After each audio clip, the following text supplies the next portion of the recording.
अर्जुन से युद्ध करने के विषय में कौरव महारथियों में विवाद। इस भीषण शब्द को सुनकर कौरव सेना में द्रोणाचार्य ने कहा, ये मेघ गर्जन के समान जो रथ की भीषण घरघराहट सुनाई दे रही है, जिससे पृथ्वी में भी कंप होने लगा है, इससे जान पड़ता है कि अर्जुन के सिवा कोई और नहीं है।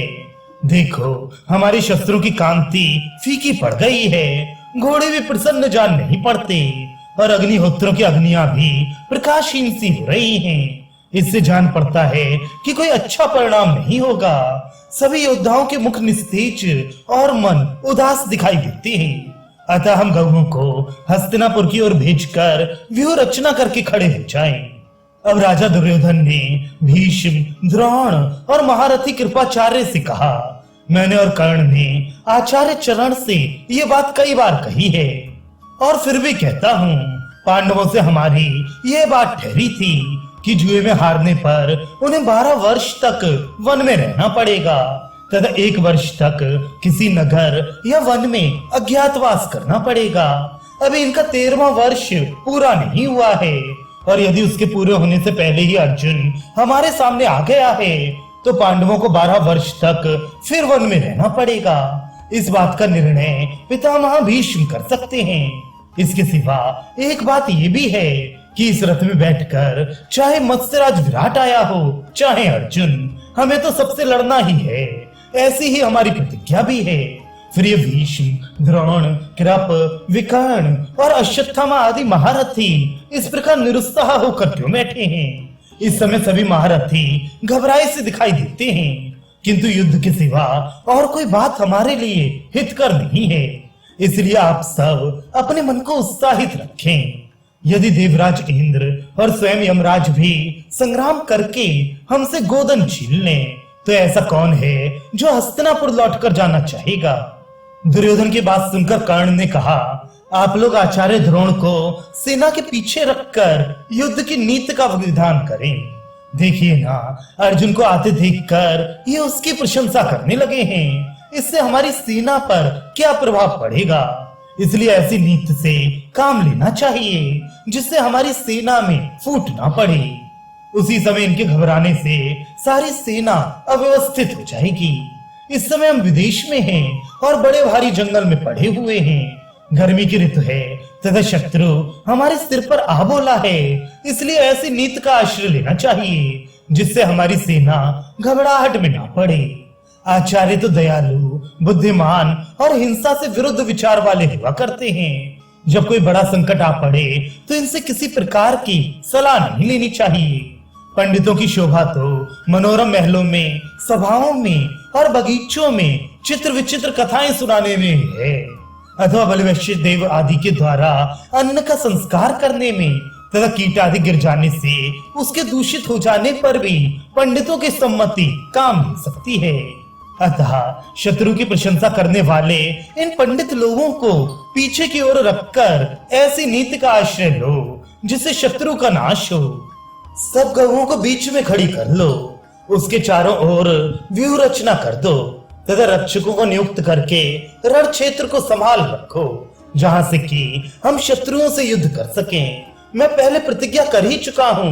उसके अनुसार आज संग्राम भूमि में अर्जुन को मारकर दुर्योधन का अक्षय ऋण चुका दूंगा। ये सुनकर कृपाचार्य ने कहा, कर्ण, युद्ध के विषय में तुम्हारी बुद्धि सदा ही बड़ी कड़ी रहती है। तुम ना तो कार्य के स्वरूप पर ध्यान देते हो और न उसके परिणाम का विचार करते हो। विचार करने पर तो यही समझ में आता है कि हम लोग अर्जुन से लोहा लेने में समर्थ नहीं हैं। देखो, उसने अकेले ही चित्रसेन गंधर्व के सेवकों को युद्ध करके समस्त कौरवों की रक्षा की थी तथा अकेले ही अग्निदेव को तृप्त किया था। जब किरात वेश में भगवान शंकर उसके सामने आए तो उनसे भी उसने अकेले ही युद्ध किया था। निवात कवच और काल के दानवों को तो देवता भी नहीं दबा सके थे, उन्हें भी उसने युद्ध में अकेले ही मारा था। अर्जुन ने तो अकेले ही अनेकों राजाओं को अपने अधीन कर लिया था। तुम ही बताओ, तुमने भी अकेले रहकर कभी कोई ऐसी करतूत करके दिखाई है? अर्जुन के साथ युद्ध करने की सामर्थ्य तो इंद्र में भी नहीं है।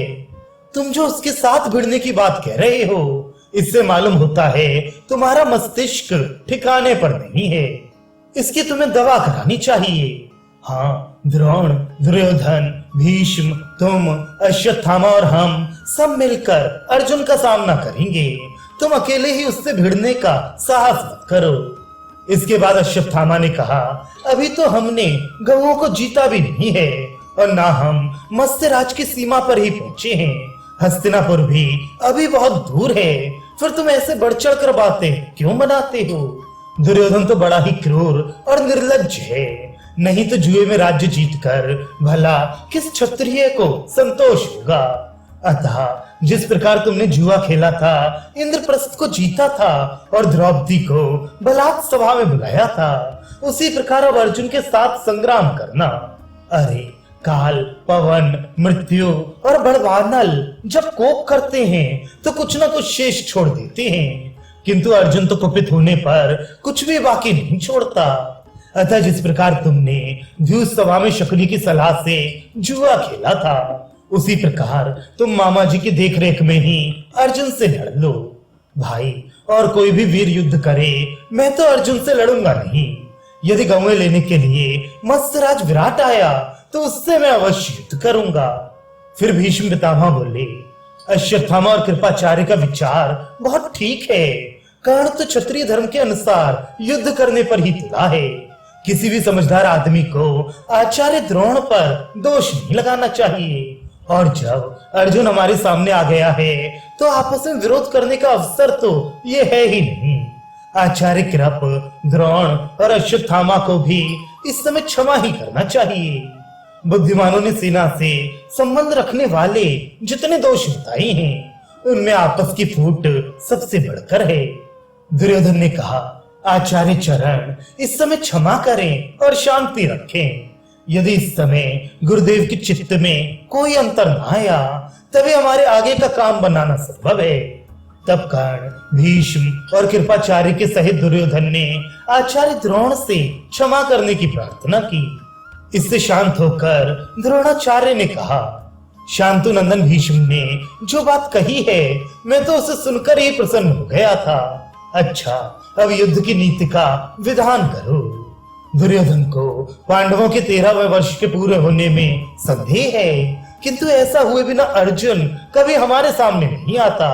दुर्योधन ने इस विषय में कई बार शंका की है। अतः भीष्म जी इस विषय में ठीक निर्णय करके बताने की कृपा करें। इस पर पितामह भीष्म ने कहा, कला, काष्ठा, मुहूर्त, दिन, पक्ष, मास, नक्षत्र, ग्रह, ऋतु और संवत्सर, ये सब मिलकर एक काल चक्र बने हुए हैं। वे काल चक्र कला, काष्ठा आदि के विभाग पूर्वक घूमता रहता है। उनमें सूर्य और चंद्रमा नक्षत्रों को लांघ जाते हैं तो काल की कुछ वृद्धि हो जाती है। इसी से हर 5वें वर्ष 2 महीने बढ़ जाते हैं। इसलिए मेरा ऐसा विचार है कि पांडवों को अब 13 वर्ष से 5 महीने और 12 दिन का समय अधिक हो गया है। पांडवों ने जो जो प्रतिज्ञाएं की थी, उनका ठीक ठीक पालन किया है। इस समय इस अवधि का भी अच्छी तरह निश्चय करके ही अर्जुन हमारे सामने आया है। वे सभी बड़े महात्मा तथा धर्म और अर्थ के मर्मज्ञ हैं।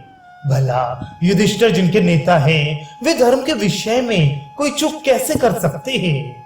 पांडव लोग निर्लोभ हैं, उन्होंने बड़ा दुष्कर कर्म किया है, इसलिए वे राज्य को भी किसी नीति विरुद्ध उपाय से लेना नहीं चाहेंगे। पराक्रम पूर्वक राज्य लेने में तो वे वनवास के समय भी समर्थ थे, किंतु धर्म पाश में बंधे होने के कारण वे क्षत्रिय धर्म से विचलित नहीं हुए। इसलिए जो ऐसा कहेगा कि अर्जुन मिथ्याचारी है, उसे मुंह की खानी पड़ेगी। पांडव लोग मौत को गले लगा लेंगे, किंतु असत्य को कभी ना अपनाएंगे। साथ ही उनमें ऐसी वीरता भी है कि समय आने पर उनका जो हक होगा, उसे वे वज्रधर इंद्र से सुरक्षित होने पर भी छोड़ेंगे नहीं। इसलिए राजन, युद्ध चित्त अथवा धर्मोचित कोई भी काम शीघ्र ही करो, क्योंकि अब अर्जुन समीप ही आ गया है। दुर्योधन ने कहा, पितामह, पांडवों का राज्य तो मैं दूंगा नहीं, अतः जो अब युद्ध के लिए तैयारी करनी हो वही शीघ्र करो। भीष्म बोले, इस विषय में मेरा जैसा विचार है वह सुनो। तुम तो चौथाई सेना लेकर हस्तिनापुर की ओर चले जाओ, दूसरा चौथाई भाग गवों को लेकर चला जाए।